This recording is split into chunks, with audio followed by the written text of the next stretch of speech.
Pas një jave me vatra zjarri në disa zona të Krujës, situata në teren është normalizuar. Forcat zjarfikse, ushtria dhe strukturat e emergjencave civile vijojnë monitorimin dhe ndërhyrjet aty ku mbetën vatra të vogla.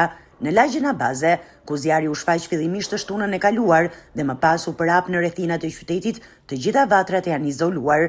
Gjatë pasdites së djeshme, mjetet zjarfikse të mbështetura dhe nga helikopterët arritën të neutralizojnë plotësisht vatrat, ndërsa sot situata paraqitet e qetë. Në Zidol, pranë fshatit Alilaj, një vatër aktive evidentuar gjatë pasdites së djeshme është shuar gjatë natës falë ndërhyrjes së forcave zjarfikëse.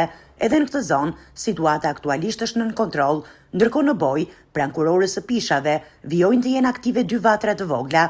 Forcat ushtarake dhe emergjencat civile po punojnë për izolimin e tyre të plot, ndërsa situata po mbahet nën kontroll dhe nuk paraqet rrezik për përhapje. Zjarret kanë përfshirë disa zona të Krujës gjatë javës së fundit, duke krijuar situata shqetësuese për banorët dhe autoritetet lokale. Falë ndërhyrjes së vazhdueshme të strukturave në teren, vatrat janë izoluar dhe situata po shkon drejt normalizimit të plot.